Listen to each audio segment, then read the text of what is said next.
Mon cher frère, ma chère sœur, je continue à avancer avec toi dans le développement de notre thème, l'héritage dans le royaume éternel de Dieu pour l'obtention de la vie éternelle.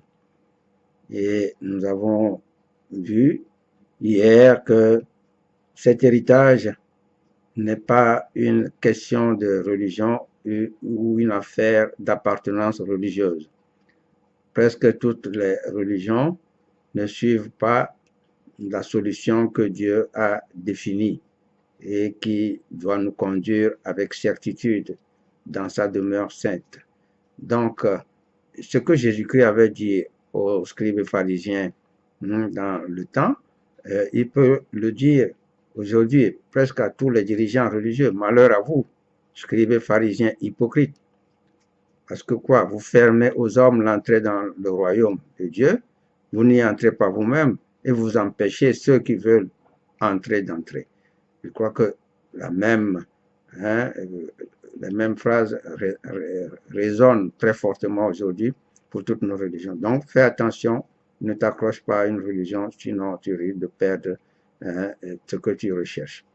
Donc, aujourd'hui, nous allons justement ensemble définir quelles sont les conditions pour chaque être humain à remplir pour hériter du royaume. Les conditions à remplir pour chacun d'entre nous afin d'hériter du royaume de Dieu ou d'obtenir la vie éternelle.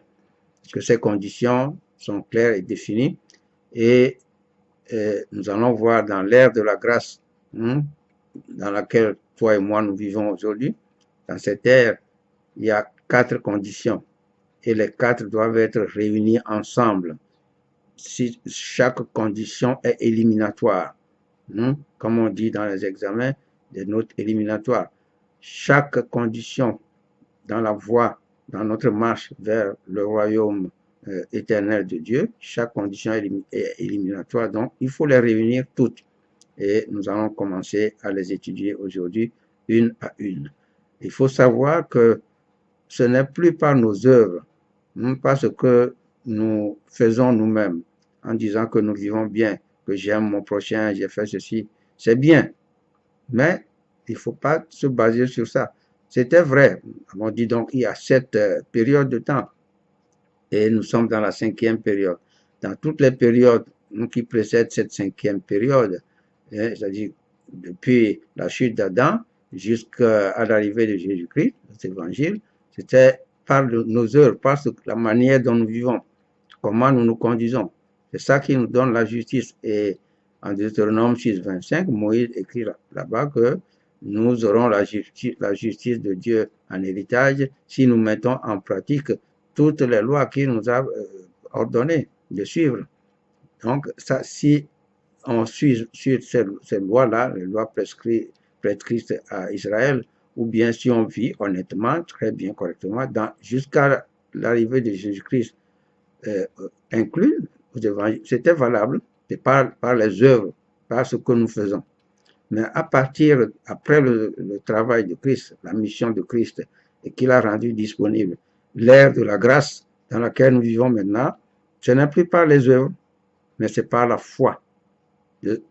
La foi en la parole de vérité, en ce que Dieu a fait pour toi pour te sauver, en ce que Jésus-Christ a fait pour toi, en ce que tu considères Jésus-Christ comme ton substitut et que tu le connaisses très bien. Donc, il y a 4 conditions qui sont définies. Il y a 2 qui sont générales, qui sont comme dans l'ancien temps, nous allons les voir, qui sont des conditions générales, mais 2 conditions spécifiques aussi, que tu dois observer pendant cette période de la grâce. Donc, je dis, nous allons les étudier une à une. Un exemple typique dans la parole de Dieu, c'est ce centenier de la cohorte italienne dans le livre des Actes, au chapitre 10. Il y avait un centenier là-bas, il s'appelle Corneille.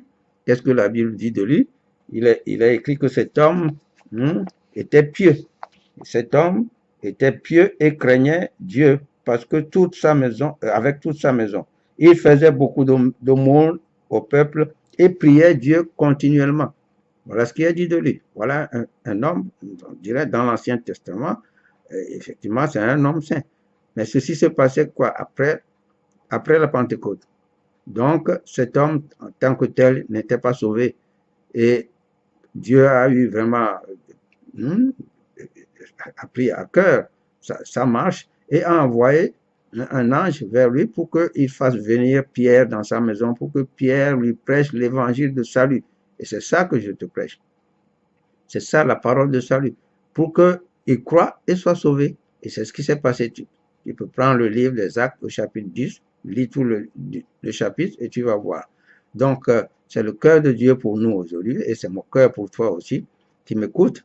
Donc, ce n'est plus par notre manière de faire que j'aime bien mon prochain, j'aime ceci, je fais beaucoup de bien aux autres. C'est bien, mais ce n'est plus suffisant. Donc, quelles sont les conditions? Il y en a 4, j'ai dit. Nous allons nous attarder sur la première aujourd'hui. La toute première, c'est l'amour de Dieu et du prochain. L'amour de Dieu et du prochain. Il dit la parole, il dit la Bible nous dit que ce n'est plus par nos œuvres que nous sommes sauvés, mais par la foi. Galates 2,16, tu peux lire. Ephésiens 2, versets 8 et 9. Tu peux lire toi-même. Donc, parmi ces conditions, je dis la première dont nous allons parler aujourd'hui, mais je dis chacune est éliminatoire, chacune est importante. Donc, retiens bien, l'amour de Dieu et du prochain, ça c'est la première condition. Parce que Dieu a dit, je suis un Dieu jaloux. Donc, si tu ne l'aimes pas de tout ton cœur, et quand on a posé, Moïse l'avait déjà défini, en Deutéronome chapitre 6 au verset 4, il avait déjà dit, Israël, écoute Israël, Jéhovah, notre Dieu est l'unique Jéhovah. Bon, c'est Jéhovah qui est, c'est le nom de Dieu Jéhovah. Au fait, ce n'est pas un nom qui appartient à une dénomination, c'est le nom de Dieu. Le nom, c'est que évidemment dans les traductions, on l'a un peu éliminé, on l'a remplacé par sa traduction éternelle. L'éternel, notre Dieu, est l'unique éternel. Bon, normalement, on doit mettre le nom de Dieu à sa place, ça c'est justifié. Donc, Jéhovah, Moïse l'avait déjà dit à Israël. Et quand le scribe là a posé la question à Jésus-Christ, en Marc chapitre 12, en Matthieu, vous trouvez ça aussi, et Marc 12, mais nous retenons Marc 12, versets 28, 29, 30, par là. Et quand on a posé la question à Jésus-Christ, quel est le premier de tous les commandements? Il a repris exactement ce que Moïse avait dit. Écoute Israël. Lui, là, on peut traduire Jéhovah par éternel ou Seigneur. Et en Marc, là-bas, c'est traduit par Seigneur. Le Seigneur, notre Dieu, est l'unique Seigneur. Jéhovah, notre Dieu, est l'unique Jéhovah. Donc, vous voyez, tu vois là-bas, Jésus-Christ dit notre. Jéhovah, notre Dieu. Lui-même aussi, il adorait. L'Éternel, le Seigneur, notre Dieu, est l'unique Seigneur. Et maintenant, le commandement, tu aimeras Jéhovah ton Dieu de tout ton cœur, de toute ton âme, de toute ta pensée, de toute ta force. En Marc, là-bas, on a défini 4 choses, c'est pourquoi je retiens cette partie-là. Toute ton âme, toute ta pensée, tout ton cœur, toute ta force. Ça veut dire que ton être entier doit l'aimer. Vous voyez? Mais comment aimer Dieu que tu ne vois pas? C'est en aimant sa parole de vérité. Cette parole, c'est pourquoi c'est Dieu et sa parole. Vous voyez ça? L'amour de Dieu consiste à aimer sa parole. Donc, comme je te l'avais déjà dit, Jean 1.1, quand Jean dit que la parole c'est Dieu lui-même, Dieu n'est que sa parole. C'est par la parole qu'il a fait toutes choses, qu'il a créé toutes choses. Dieu dit. Donc, Dieu n'est autre chose que sa parole. C'est par la parole qu'il il se fait connaître à nous. Et donc, aimer Dieu, c'est aimer sa parole qui est consignée pour nous dans la Bible. Donc, c'est le psalmiste David a dit, je me réjouis de ta parole comme celui qui a trouvé un grand butin. Psaume 119, verset 162. Je me réjouis de ta parole comme celui qui a trouvé un grand butin. Ou je serre ta parole dans mon cœur, comme celui qui a trouvé un grand butin. Donc, toi, mon frère, je t'invite, et au psaume 1er, il dit, heureux l'homme qui prend plaisir à la loi de Dieu, à la parole de Dieu, et qu'il la médite jour et nuit. Donc, c'est ça qui plaît à Dieu. Ne dis pas concernant la parole que je n'ai pas le temps, je n'ai pas le temps. Mon frère, ma soeur, tu n'as pas le temps maintenant. Tu auras le temps plus tard. Ce sera dans les temps de feu éternellement. Donc, nous avons une vie très courte. Tu dois t'engager maintenant. C'est mon cœur pour toi. Donc, l'amour de Dieu consiste à aimer sa parole de vérité, pas n'importe quelle parole, bien sûr, parce que le diable a fait diluer la parole, a fait enlever la clé de la connaissance, la clé qui sauve. Donc, ce n'est pas tout ce qui est prêché, hein, par ceux qui se disent des hommes de Dieu, ce n'est pas tout, parce que le diable a pris le contrôle aujourd'hui. Et je t'ai dit, aucune religion ne détient, hein, la clé du salut. La clé du salut se trouve dans la parole de Dieu, et étudie la parole, hein, et dans son exactitude, tel que je te l'enseigne là. Et, tu as tous mes enseignements, hein, sur le site, sur YouTube. Tu vas, hein, voir sous mon nom, vous avez tout l'enseignement, hein, qui donne le salut. Donc, c'est mon conseil pour toi. Donc, l'amour de Dieu, c'est ça. Et ensuite, Jésus-Christ a joint le second commandement. Et tu aimeras ton prochain comme toi-même. Les deux sont essentiels. Tu aimeras ton prochain. Donc, Jésus-Christ a insisté. Il a réduit toute la loi en celui de la loi de son prochain. Aime ton prochain comme toi-même. Aimez-vous les uns les autres comme je vous aime. Et cet amour, l'apôtre Jean a beaucoup parlé, si tu vois, dans ses épîtres, les épîtres de Jean, que celui qui n'aime pas est dans les ténèbres. Celui qui n'aime pas son frère, ou celui qui n'aime pas son frère est un meurtrier. C'est-à-dire un Jean, le chapitre 2, le chapitre 3, le chapitre 4, Jean parle beaucoup de l'amour du prochain. C'est important, les deux sont liés. Tu vois, en Deutéronome 6, 4, Moïse n'avait parlé que de l'amour de Dieu. Il n'a pas joint l'amour du prochain. Et quand Jésus-Christ, on lui a posé la question, il a bien cité l'amour de Dieu, mais il a lié immédiatement le second commandement qui est d'aimer son prochain comme soi-même. Si tu aimes ton prochain, tu ne peux pas lui faire du mal. C'est-à-dire, aimer son prochain, c'est lui faire ce que tu voudras qu'il te fasse. La même chose.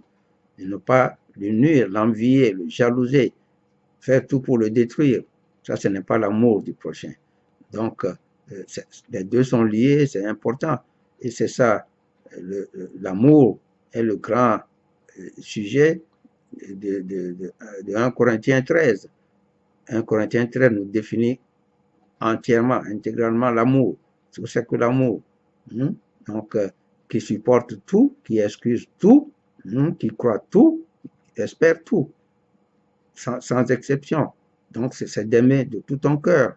Il dit que l'apôtre Jean nous dit que celui qui n'aime pas son frère est un meurtrier. Et comment tu peux dire que tu aimes Dieu, que tu ne vois pas, et en même temps tu hais ton frère que tu ne vois pas. Donc, les deux vont ensemble. Donc, c'est la première condition d'aimer Dieu, aimer sa parole, s'attacher à sa parole de vérité. J'insiste toujours, la parole de vérité. Ce n'est pas toutes les paroles de Dieu qui sont bonnes. Donc, elle est disponible. Il y a des hommes de Dieu qui en parlent. Donc, si tu veux, je dis, tu as mes coordonnées, tu peux toujours me contacter. Et d'aimer ton prochain comme toi-même. Et c'est ce qu'on constate dans le monde entier aujourd'hui. Il n'y a pas l'amour du prochain. On s'entre-déchire, on s'entretue, et dis-toi, on dit voilà, pour les religions s'entretuent, disant que c'est pour Dieu. Ce n'est pas le cœur de Dieu. Dieu nous dit de nous aimer. Si tu vas tuer ton frère, disant que c'est pour Dieu, non, ce n'est pas le cœur de Dieu. Ça, c'est le Dieu de ce monde, c'est le diable qui te pousse à le faire. Donc, mon frère, ma soeur, voilà la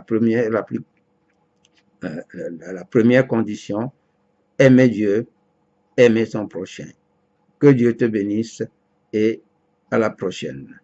Bye bye.